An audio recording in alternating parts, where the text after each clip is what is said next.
Not great. Not great, but that's okay. Things happen. Can't go undefeated every year. Can't lose one game every year. It happens. Things happen. At the end of the day, things are going to be just fine. And we're going to jump into all of that this evening on the Sea of Red Liberty Football Podcast. I'm Richie Longshots, joined by, I didn't know we were going in all black tonight. It's actually navy blue, but I'll take your word for it. But it's dark. I'm joined by the man, the myth, the legend, all things the Sea of Red, all things Liberty Athletics, John Manson. John Manson, how we living this Tuesday night?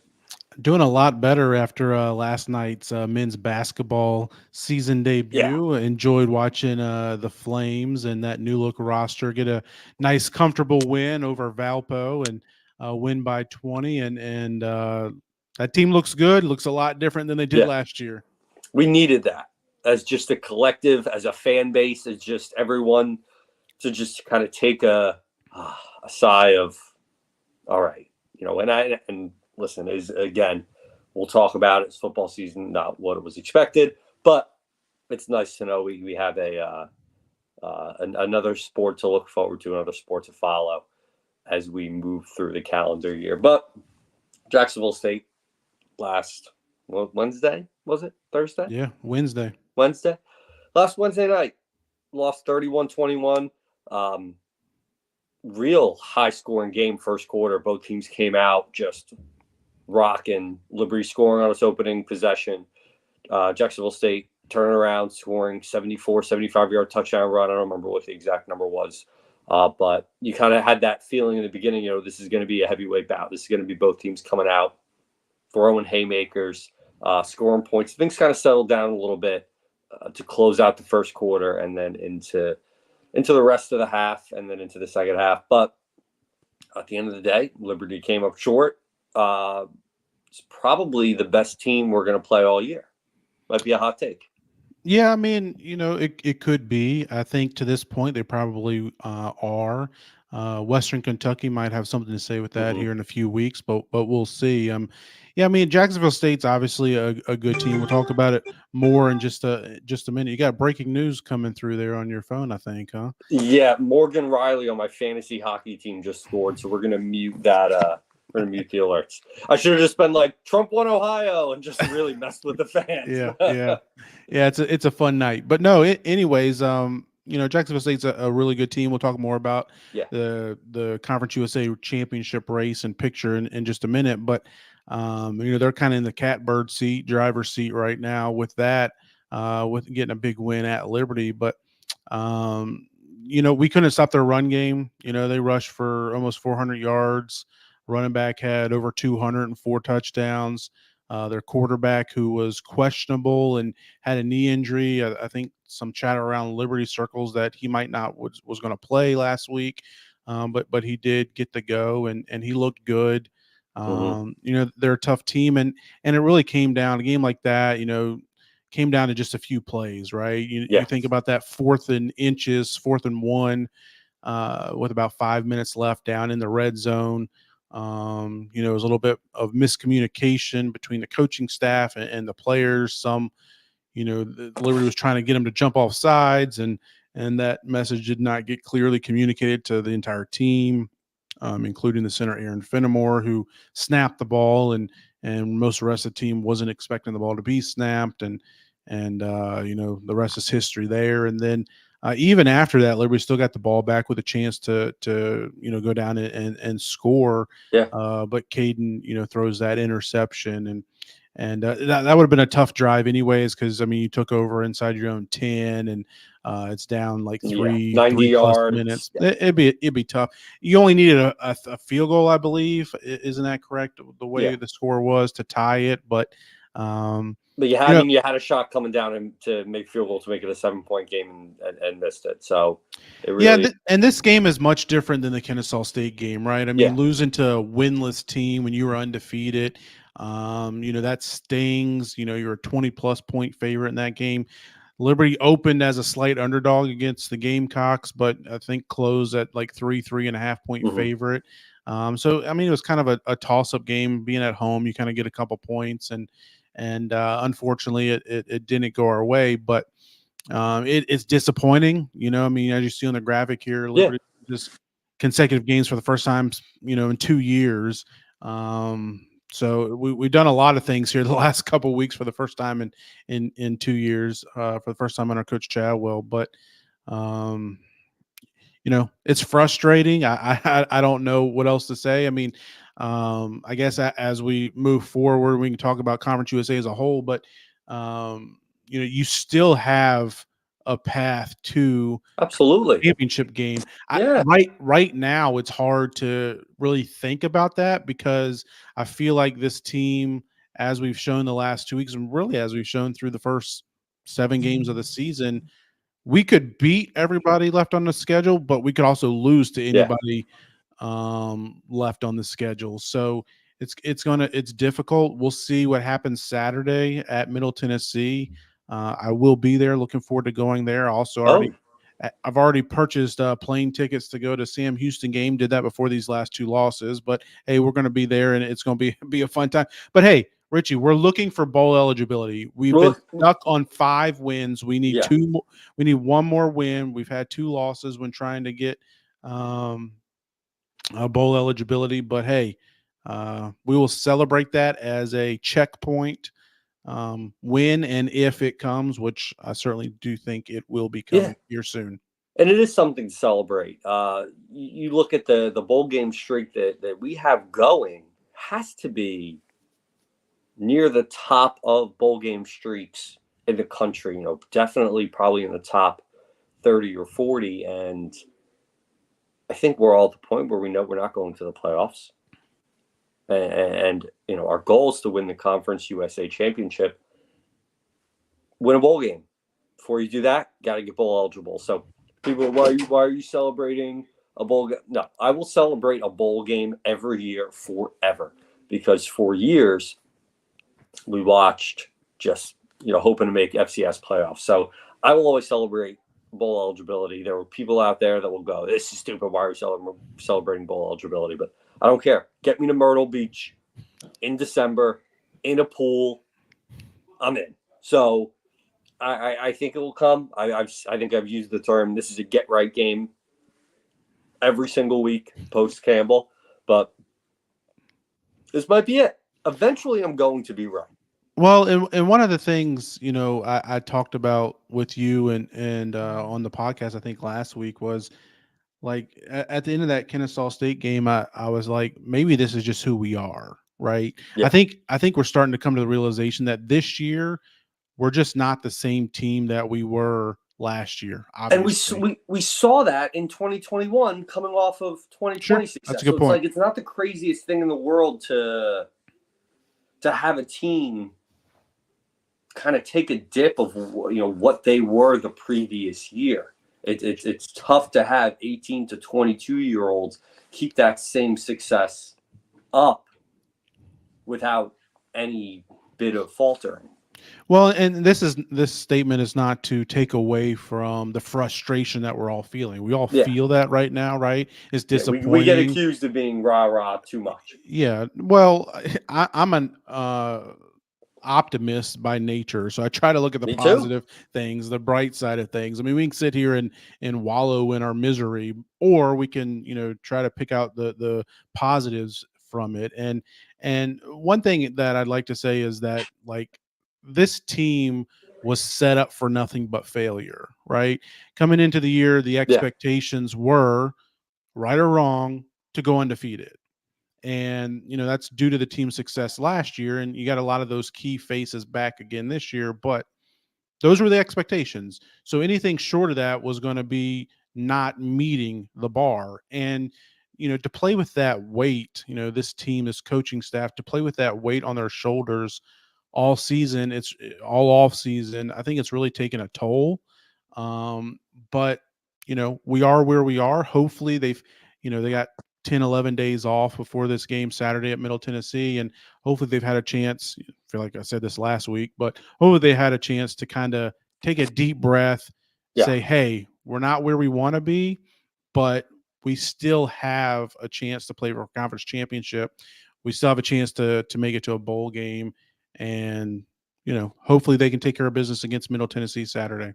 Yeah, and exciting. It's exciting to see the Conference USA have a core group of teams that are having success, not just in conference, but kind of across the country, that are getting some name recognition across the country as well. Sam Houston State's kind of not, they haven't been that media darling the way JMU has been last year, but they've gotten a lot of love across the country, people talking about them. And Western Kentucky, obviously a good team. Jacksonville State, we know they can play us regardless of our record. We know that the talent is there. And then Sam Houston. So to have kind of a crux of 4 teams that are going to, I think, play each other close. I mean, we saw us against Jacksonville State. I think we'll see that again and again as those 4 teams play each other, which is going to be late. Like, I feel like we just kind of will cycle through. There's going to be 3 weeks where we're just playing each other, kind of eating our own Pac-12 style. Rest in peace. Yeah, the last 2 weeks of the regular season should be interesting. Assuming Liberty takes care of business Saturday against Middle Tennessee, which is a big assumption. We'll talk about that game more, like we always do here in a few minutes. But then you're sitting there 4-2 in conference play. You got bowl eligibility, obviously, but you step out of conference for 1 week against UMass, and you got the last 2 weeks: Western Kentucky at home, at Sam Houston, 2 of the 3 teams that are currently ahead of you in the conference standings. If you can win those and get to 6-2 in conference play, you will be at least tied with Sam Houston. You own the tie, and they still got to play Jax State. Tiebreaker, yeah. You'd own the tiebreaker over them. You'd still be 1 game behind Western Kentucky and 2 games behind Jax State. So those 2 teams, Western Kentucky and Jax State, play the final week of the regular season when we play Sam Houston. So if Jax State, you would want Jax State to, as we're sitting here today, to knock off Western Kentucky. So if Liberty were to win out in their conference games, Jax State beats Western Kentucky, Liberty would end up tied with Western Kentucky for that second spot, maybe Sam Houston as well. But Liberty would own the tiebreaker against each of those teams, having beat them. So Liberty in that scenario would play at Jax State in the conference championship game. Again, not what we anticipated, not what we were hoping for, but there is a path. Yeah. That's a lot of ifs. I just rambled off there. Yeah, but that's a reality for where we're at right now. That's just assuming Western Kentucky, Jax State, Sam Houston, they don't slip up to one of the other teams. We saw how close Sam Houston was to losing last week. It's a single digit game. So there's no guarantees in this conference this year. Teams are getting up to play these games against these top teams, and it's going to be a dogfight to the end. And I'm excited to kind of enjoy a conference race and see what that looks like, having rooting interest across the country on a Saturday. Yeah, my last comment here, Richie, before we get over to our guy JP. We'll feel a lot better in a few weeks if we were able to win these next couple of games. Going to that Western Kentucky game would be a huge test for us, a huge challenge. But if you could somehow pull out that win, then you're sitting there at 8-2 going into the final week of the regular season at Sam Houston. That Western Kentucky and Jax State game would be that week, and you would be in position, regardless of how else things fall between now and then, to that last weekend, earn a trip into the conference championship game. I would love to have another crack at the Gamecocks. I don't know if we'll get it, but I'd love to have that opportunity. We would feel a lot better going into that, Thanksgiving week if we had that opportunity to continue to play for it. Again, these and 2 losses. Momentum. Yeah, we have momentum. So much momentum compared to last week's game. That's true. So still a lot of football to play, and looking forward to seeing how these final month or so the regular season plays out. Yeah, no, super exciting. There's always something to look forward to in college football. There's always something to track, and there's always something to gather around to discuss. So we're going to kick it over. I'm going to take a quick election check. Again, not political, but I like to watch the chaos unfold. I'm at a friend's house right now. But again, thank you for everyone checking us out. Probably more people watching us tomorrow than tuning in live. for obvious reasons. But we're going to kick it over to John Manson and our main man, Jason Porter. Hey Flames Nation, this is Kyle Rode. This is Rachel Root. This is Kaden Salter. We would just want to say thank you for supporting athletes like us through the Flames Rising Collective.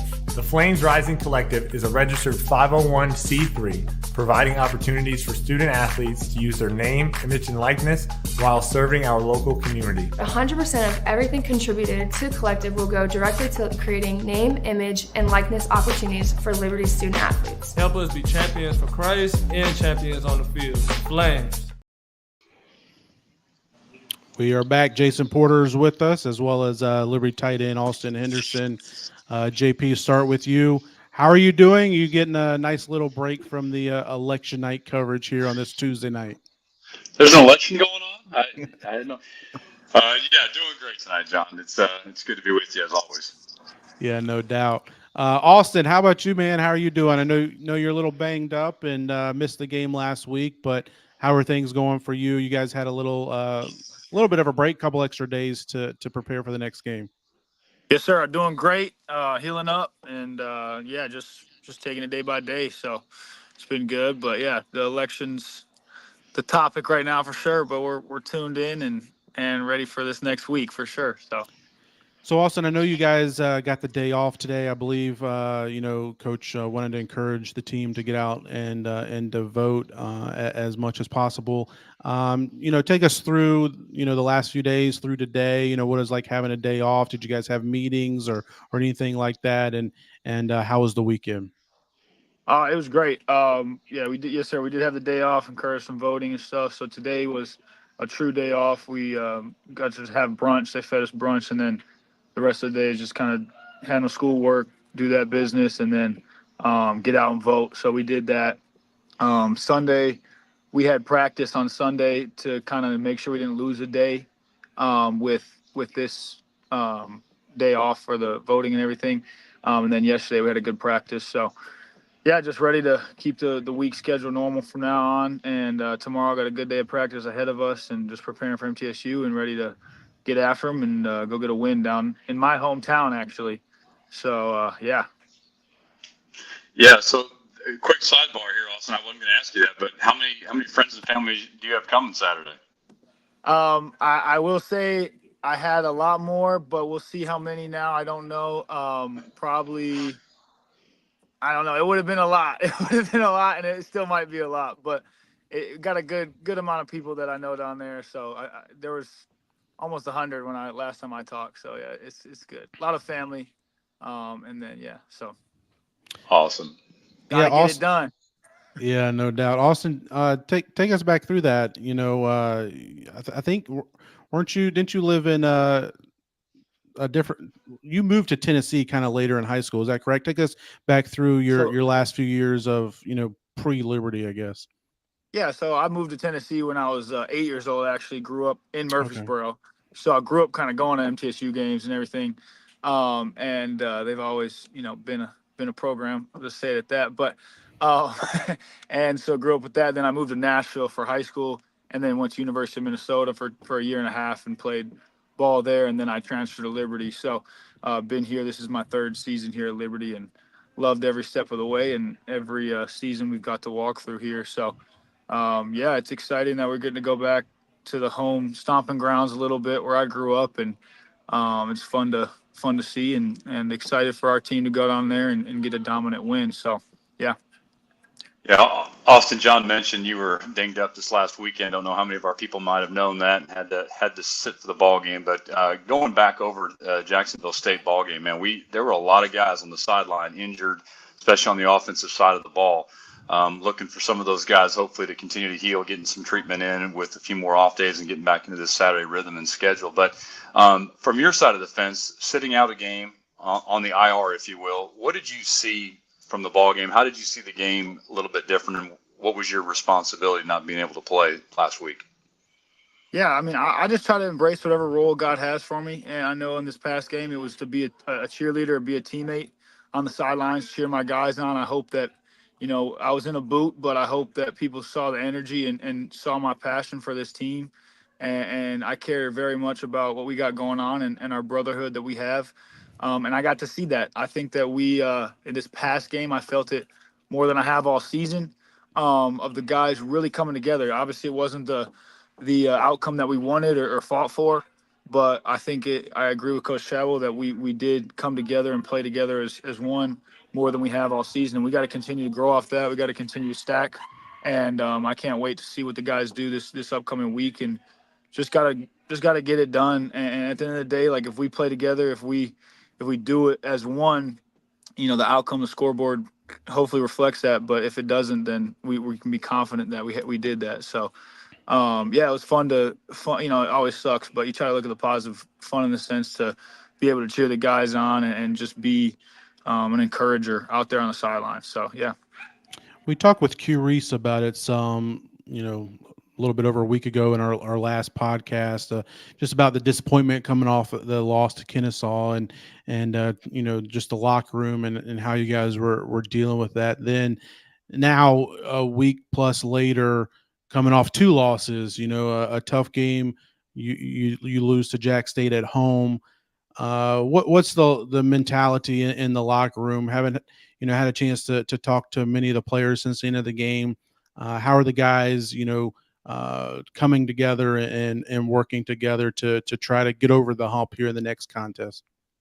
Yeah, I think the reality is you got to take it one game at a time. Whether you win or lose, you got to take it one game at a time. And I think that's something that we're going into this next game is, look, it might be out of our control, but let's control what we can control and trust God with the rest. And I think that's kind of where God wants us in this whole thing too, is he wants us to be in a position that like we don't always have control, and that's life.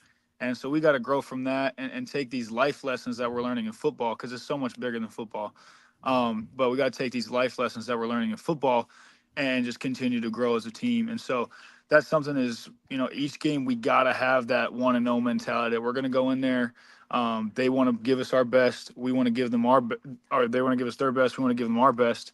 And we want to go in there and get the job done and execute each play at a time, take it play by play, and just get after them. So I think that's something. How do we get over the hump? It's a new week. It's a new day. The sun rose and the sun set today. Obviously, it's dark, but set a little earlier than we all hope. But that time change threw me off. But it's good. So we're excited to get back out there. I think the guys, we still got a lot to play for. We still got a team that we can still do a lot this season. It's not over. There's plenty more ball games to play, and each week is a new week. So let's go get it done this week.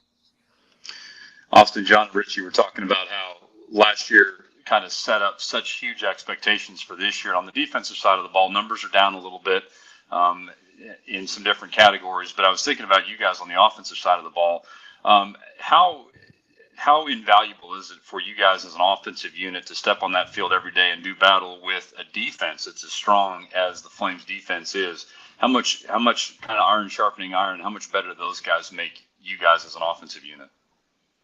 Oh man, they make us a lot better. When we give our best and they give their best, we become a lot better team. And I think that's something might have been a little bit of a challenge for us, is like we are so competitive in practice that we leave it all out there on the line. And when we go to a game, like we got to be as competitive as we are at practice. Sometimes we not that we play down or anything, but I think we struggle with a little bit of that. Like we go at it every single day, iron sharpen iron, that when we go out with another team, it's like, okay, this is not even like, it's like practice. So we gotta just continue to attack each person that lines up against us. And then when we do go out there as a team, play together, offense and defense and special teams, play as one. And I think we're hard to beat when we're a united team. And yeah, so. Well, Austin, always appreciate your time. Last question for you before we let you get on. You guys getting back to Saturday schedule, had the midweek games and kind of a weird schedule really for you guys the first 2 months of the season, really. But get back, hopefully we'll have game every Saturday here on out. What's it like getting back into normal routine? And also you got a early afternoon game. You guys have been playing at night all season. How much does that adjust things for you guys during the week? Yeah, I think the Saturday schedule is great. I love it personally. I don't love the midweek schedule, just to be completely honest with you, but we got to attack every opportunity we get, and that's something, no excuses. Got to make sure that we handle business whenever the ball's rolled out there and we get to go play. And like we see this season, you know, every game's not guaranteed. We got that one stripped away from us. And so the reality is we got to go out there and attack every opportunity, 1-0 mentality, play as one. And I'm looking forward to see what we can do the rest of the season and see how God continues to write our story. And I'm excited to be in a position at the end of this season, once we look up, to give God glory, because he'll deserve it. And I'm excited to see how it all shakes out, and just we're going to attack it each week. So, yeah. Well, Austin, as I said, appreciate you joining us tonight, and let you get back to the election coverage and the rest of things going on around Yes, campus and things like that. But appreciate you and the way you're leading this team. Hey, thank you very much. I appreciate you guys. God bless. JP is always good to hear from Austin and Quentin as well when he's with us. Feels like the team's in good hands with some of those guys leading the charge. Yeah, I think so for sure. We've talked about it even through some of these ups and downs here with the last couple of losses. You know, there's solid leadership in that locker room, and certainly between that and Jamie Chadwell and the staff being able to pull them together. You know, certainly the Jacksonville State game didn't bounce the way that we wanted it to, but a lot of bright spots coming out of that ball game. And Jacksonville State's got a good football team, no question. Yeah, we didn't get into it. They obviously do. The Gamecocks are a really good team, but we didn't get into it a lot. Don't like to talk and put players on the spots, talking about injuries and things like that. But Austin is banged up. I don't think he'll be playing this week. I hope he gets to make the trip to his hometown there in Murfreesboro and see some of his family and all that. But appreciate him joining us on this election night, Tuesday night here. Hopefully you guys can get a break from the coverage tonight and get back to it. I know I'll go back and watch some of it tonight before I go to bed. But if you're listening to us on Wednesday, we welcome you then as well too. So JP, with the election, how much does that affect the real estate market? Does it have anything to do with the real estate market?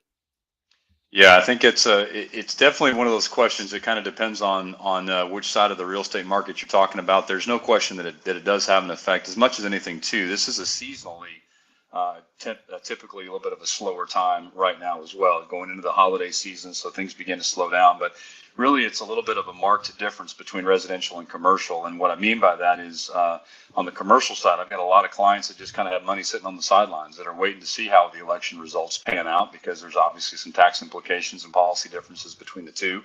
So there's that side of it. And then on the residential side, you know, we were supposed to get that rate drop, and we had that for a little while, and now rates have kind of crept back up a little bit again. And so on the residential side now, some folks are maybe sitting out a little bit also. So there's some precariousness, I guess, on both sides, commercially or residentially, that this time of year has, certainly with the election as well. But at the same time, we always talk about it's difficult to time the market. What's critical is time in the market. And so folks that are looking to buy or sell, or maybe certainly on the investment side of things, if I can help with that, be glad to. Contact information, of course, is here on the page for you. Yeah, definitely reach out to our guy JP. Any real estate needs you have, residential, commercial, or just someone to talk to about the real estate environment in and around Lynchburg. Jason, appreciate you as always, my guy, and let you get back to your night, your evening. Appreciate your time, and hope to see you down in Murfreesboro on Saturday. Yes, sir. I'll be there. Thanks, John. Appreciate the time. Virginia's best and most flames-friendly coffee comes from Ironclad Coffee Roasters. Ironclad Roasting serves up their beautiful beans at 2 cafes in Richmond, where you can enjoy their craft roasted specialty beans from anywhere in the country by visiting www.ironcladcoffee.com. Place your order there, and it will be directly shipped to your doorstep. Whenever you find yourself in the capital of the Commonwealth, pay them a visit at one of their 2 cafes in the Richmond area. Ironclad's owners, the O'Rourke family, are proud Flames Club members and season ticket holders, and now they're pleased to sponsor the podcast from the CRA. Hop over to www.ironcladcoffee.com now to get your Virginia's best specialty coffee headed your way.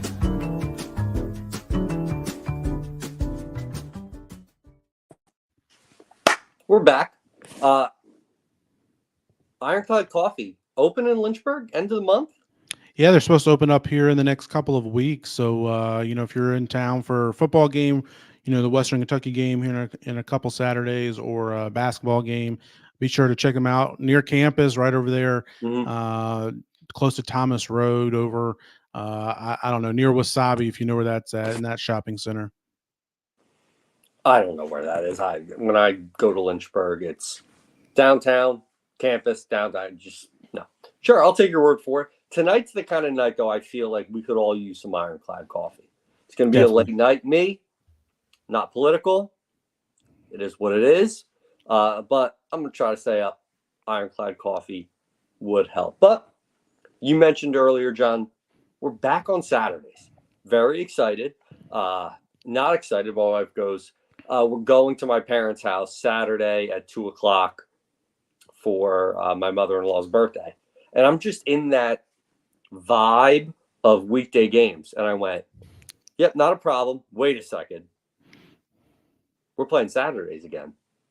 Yeah, we are playing Saturdays again. And I tweeted this a few weeks ago, but and you just heard Austin say he doesn't like the midweek games, and I can respect that and understand that.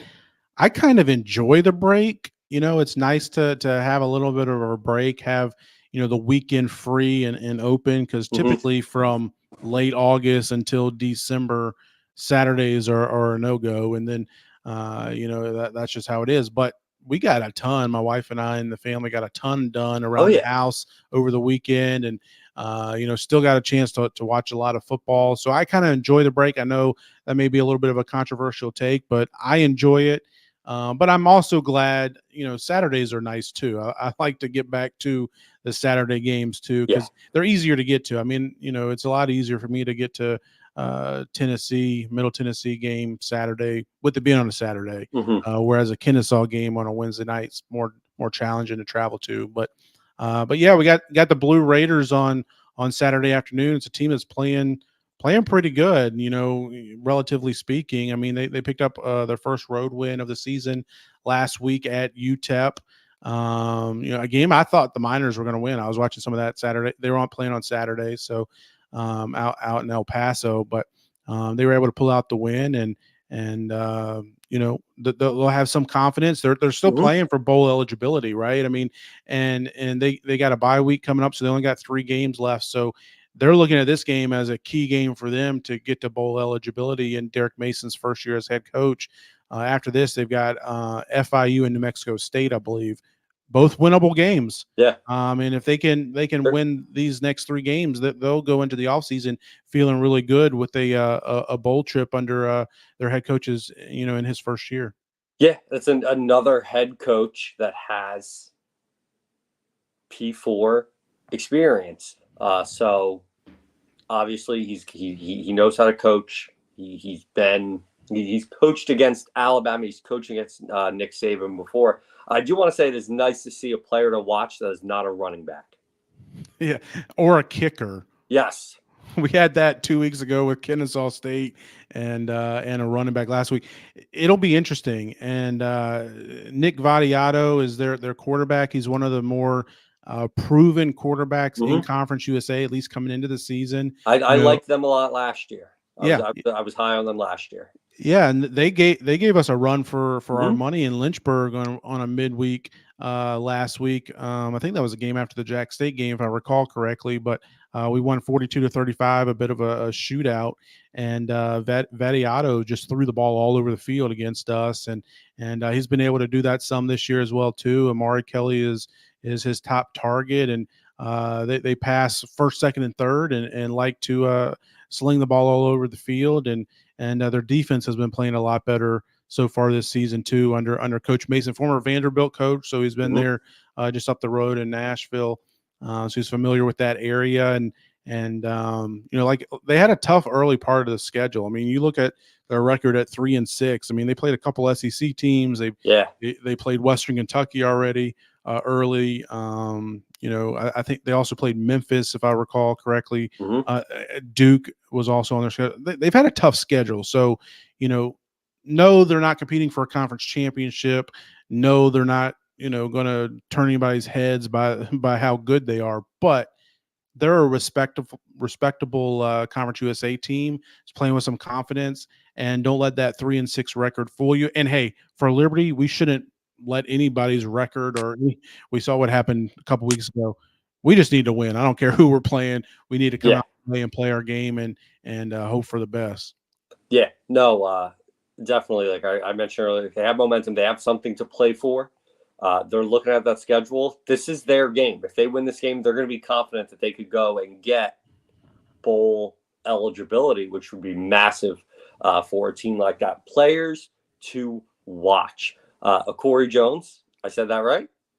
Yeah, Corey's a guy that came in the same recruiting class as Brylan Green. They both played as true freshmen and as safeties and in that defensive backfield. And I really thought Corey, as a freshman, was on his way to a bigger stardom, if you want to call it that, than Brylan. But obviously we know what Brylan has done since his freshman year, but Corey's been a solid piece back there with Christian Bodner hurt and likely out for the rest of the season.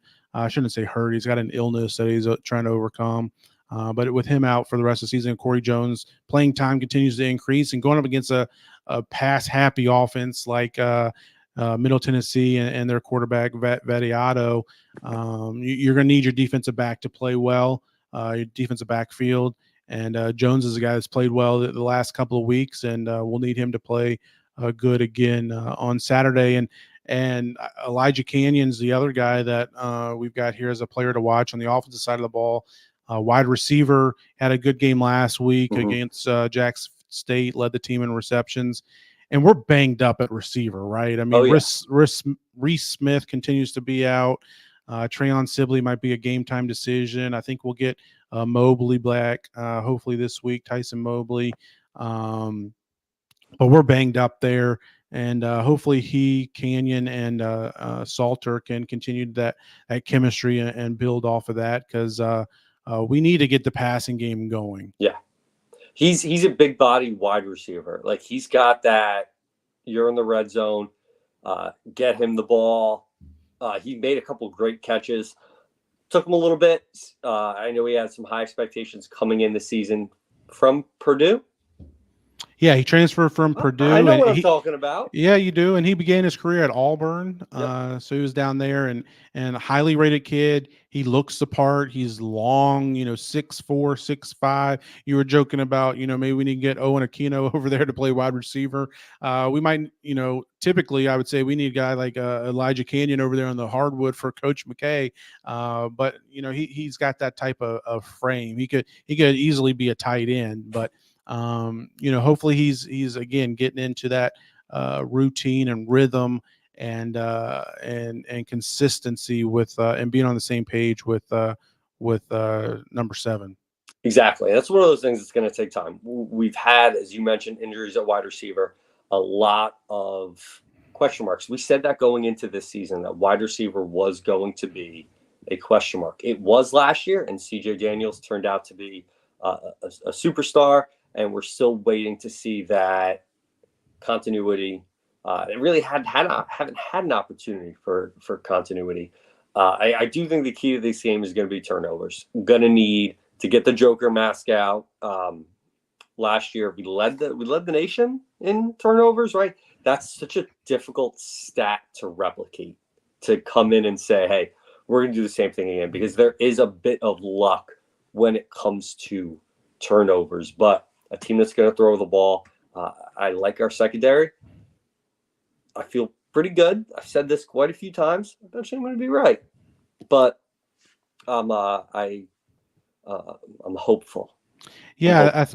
You mentioned the receivers. I just want to kind of touch on that point too, is there's been some inconsistency there, but been inconsistency in who's been on the field, right? I mean, Trayon was kind of the leader coming into the season, and you saw some flashes of that early, but he's nicked up and has missed some time, and then it was Reese Smith was a guy that was coming into his own. Yeah, had 3 touchdowns in a game. Midnight. Against East Carolina, and you thought, okay, maybe this is the guy. Well, then he goes down to an injury, and he's going to miss most of the rest of the season. And it's just been one of those years. Tyson Mobley, another guy who's been reliable, he's out and missed a game or two, and just Austin been one of those Henderson's years. Out, like, Austin Henderson, the tight end position. Yeah. It's been a difficult season for that, but again, no excuses, but that does play into part of the struggles at receiver. And like you said, CJ Daniels isn't walking into the door. He's not going to walk onto the field Saturday in Murfreesboro. So, it's just got to be a collective effort from everyone. And we didn't even mention Darius Copeland. I mean, he was supposed to be a big part of this team and game plan, and he went down in week 1. Juju Gray is another guy that we just got him back the last couple of games. So it's just been a tough go of things, staying healthy. 100%. Totally agree. Switching gears, it is election night. And one of the big states that people are talking about a lot is Florida. However, if you've been listening to this podcast, we've been talking about an area of Florida that has nothing to do with politics. It has everything to do with how charming and how lovely of a town it is. And that is Leesburg, Florida. It's real Florida. It's old Florida, and it's close to all of the Central Florida attractions, crystal clear natural springs, and one of the largest chain of lakes. The beautiful lakefront city of Leesburg offers the best in outdoor adventures, fishing, and quaint shops and restaurants on historic downtown Main Street. Come visit and see how welcoming a hometown city feels. Experience Leesburg the way Florida is meant to be.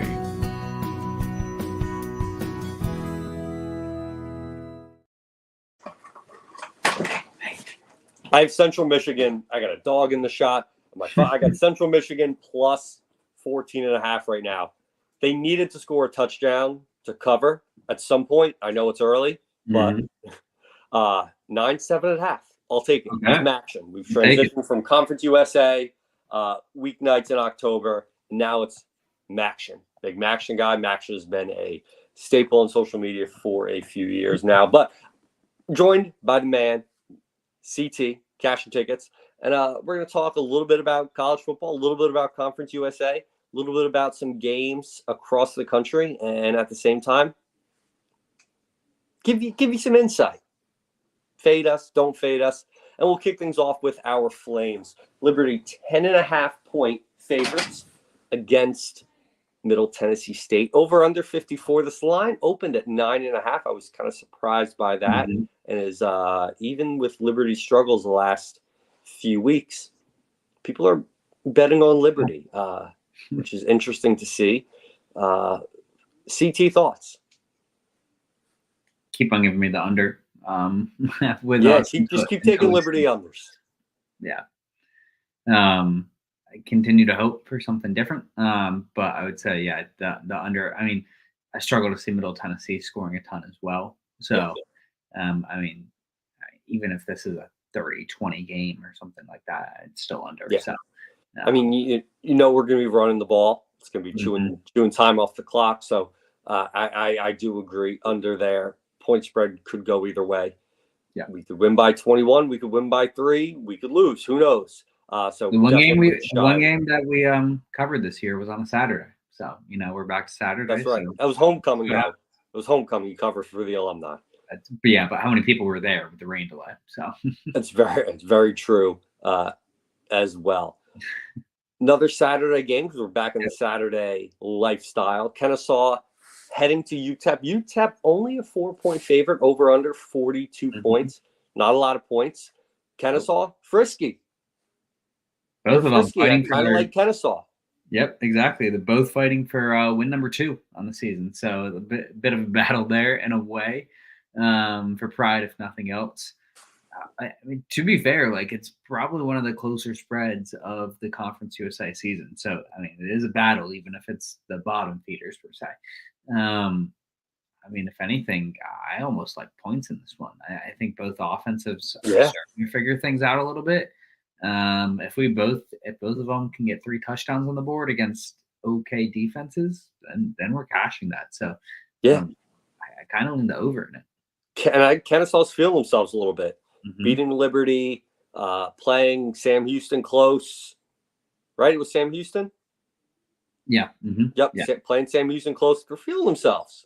They got all right. They got something they're working with. So and both teams struggle, I mean, to score against the top teams in the conference. But I mean, against the lesser teams with worse defenses, I think we could see them be like, this is our shot to get some points on the board. I agree. Love Kennesaw money line and the over. Love it. Throw it on the card. And the 4:30 game, Jacksonville State at La Tech. Jacksonville State 10-point favorites, over under 56. I know. Interesting spread. Yes. It's a bit short. It is short. You got to think it's short. That we are similar spread against Middle Tennessee State as Jacksonville State is against La Tech. I would say La Tech and Middle Tennessee State are similar teams. Yeah. So just kind of doing the math there, both teams on the road. Again, a lot of points. Jacksonville State's going to run the ball. We know that. Mm-hmm. It's true. But I kind of like Jacksonville State there. I think they're going to continue to roll, and I could see that. I see that being a 2-touchdown game. I kind of like the Conference USA board this week. I kind of like it. I agree, and I actually like it enough that when we switch over, I may even have something there. So let's go ahead and do good that. Conference USA games out there, but we like to give love to not just the G5. We love the G5. We love the G5 guys. Great podcast, but there's a lot of good college football out there in the country. This is an exciting college football season. There are a lot of added drama points with a 12-team playoff and all of that stuff. And if you are someone that just watches Liberty, I recommend getting out there and just watching what is out there, seeing some of these games, because there's been some awesome football going on. So we have our favorites this week. I like Oregon minus 25 against Maryland. Maryland, not very good. Oregon, very good. Dylan Gabriel in the Heisman race, which is shocking because I don't think he's very good at football. But I said the same about Bo Nix, and Bo Nix is playing pretty well in the NFL. So, I mean, good. What do I know? I'm an idiot. That's what it comes down to. But I do like Oregon minus 25 at home. Maryland has to go out west. What time is that game?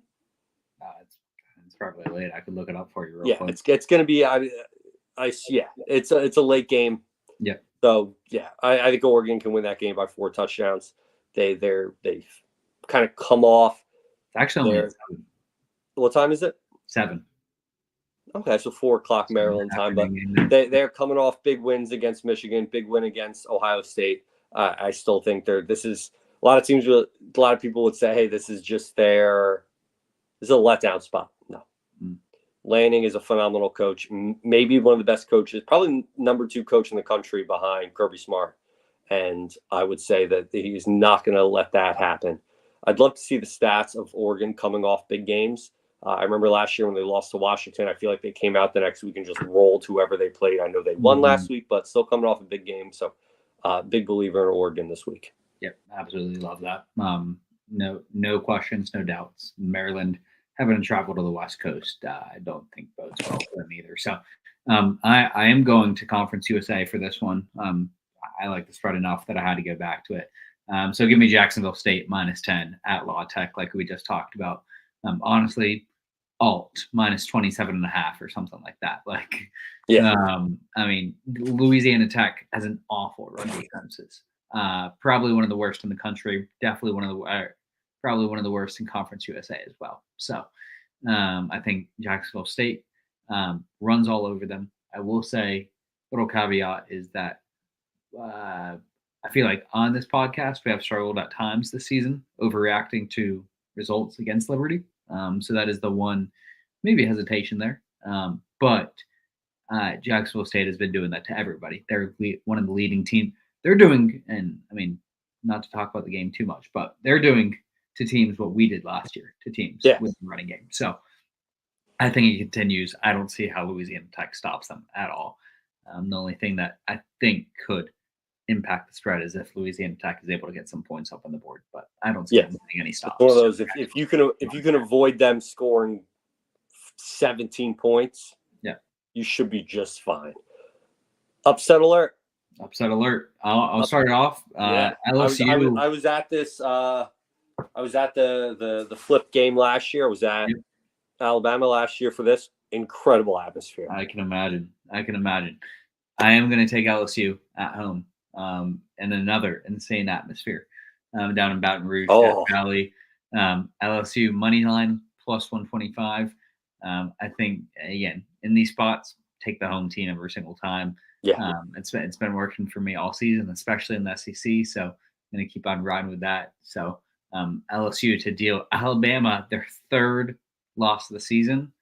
Probably put them really on the edge of the college football playoff if they have a chance of getting in or not. So that would be crazy. They're out. LSU.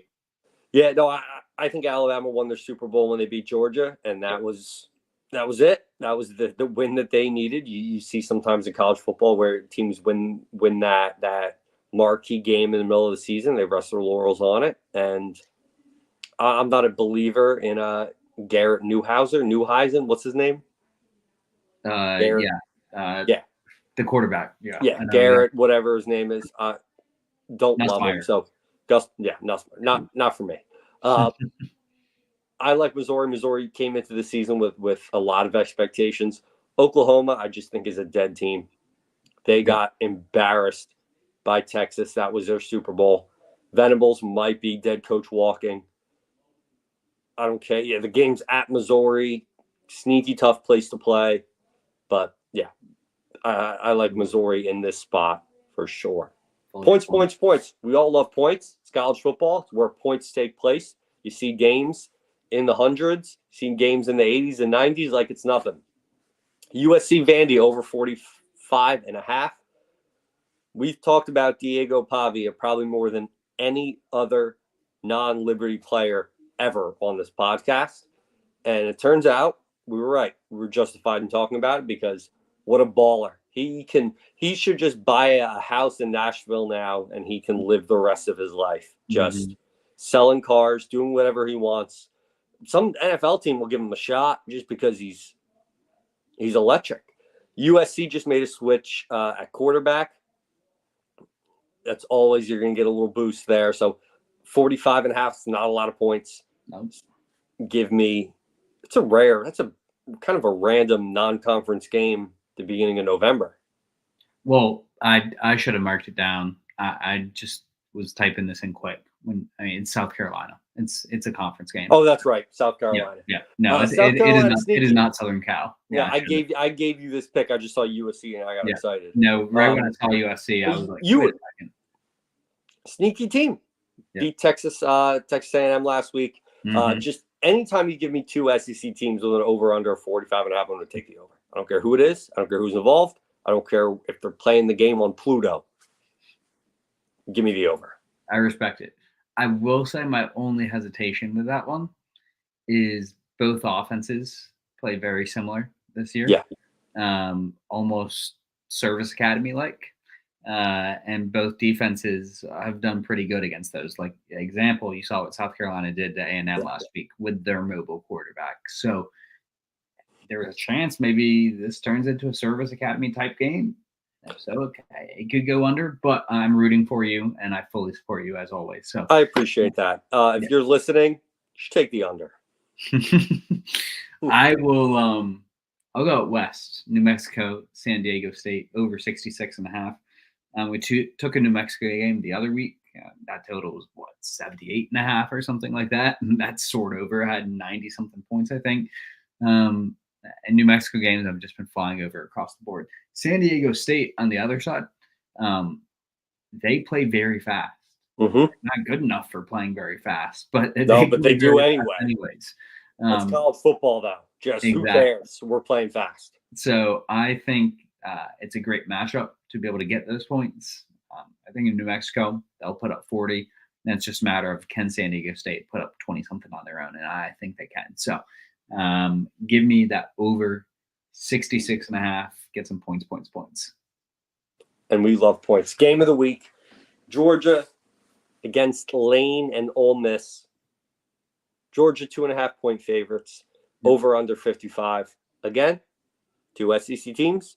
Give me the over. Lane is going to throw the ball. I think Georgia's going to have something to prove. Carson Beck came into the season. People were whispering Heisman, and that not the case. I think they're going to try to get him some stats, get him some numbers, and just going to sling it a little bit. And there's always even if Lane is down 21 points in the fourth, he's going to air it out and try to make up points and catch that over.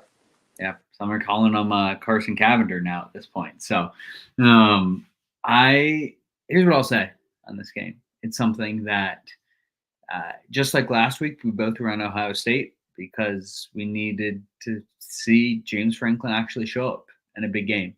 In the same way, Lane Kiffin at Ole Miss and in general, he's never been able to beat the Georgia, the Alabama. I think this could be the time where it happens, but I'll pay to see that happen. So give me Georgia on the road -2.5 to beat Ole Miss. I'm with you. I do think Georgia wins the game too, but I'm in an over mood.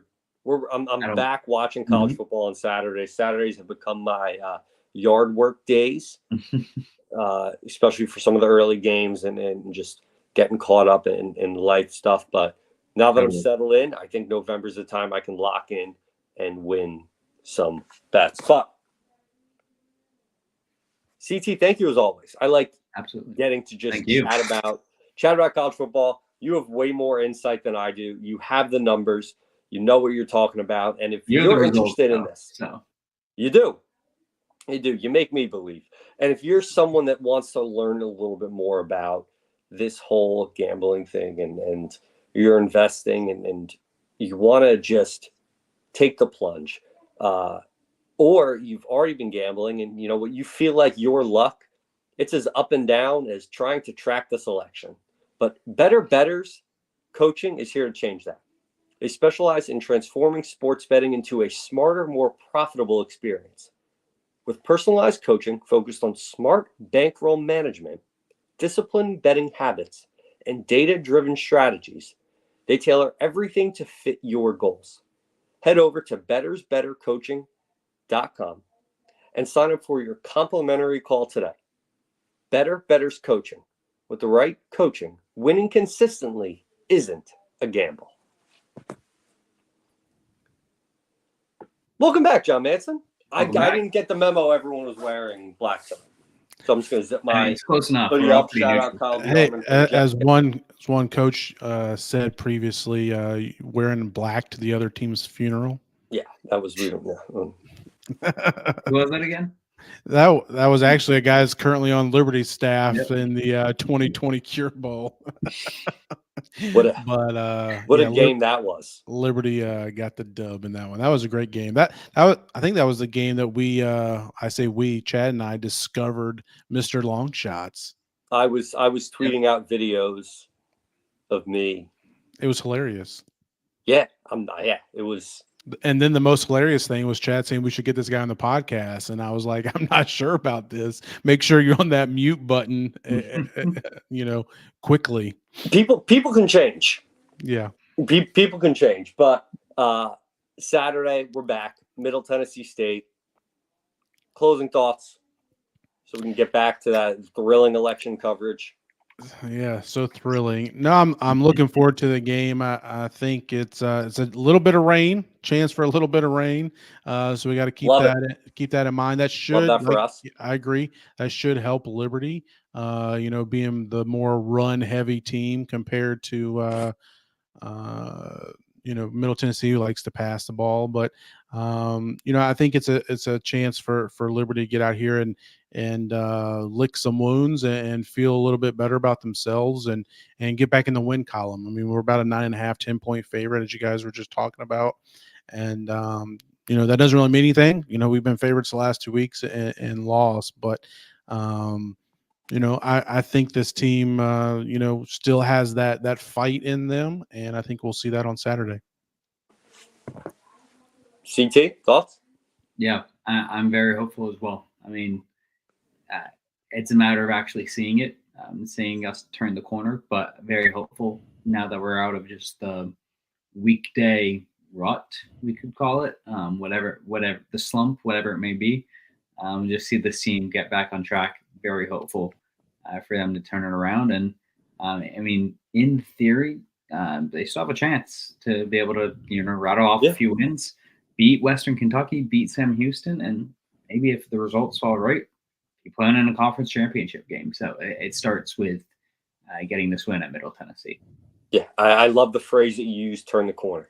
And if this is the game where Liberty can turn the corner and start rolling off wins, hey, control you control, and we will see what happens. But as always, thank you so much for joining us. I know probably most people are going to be tuning in later on this week.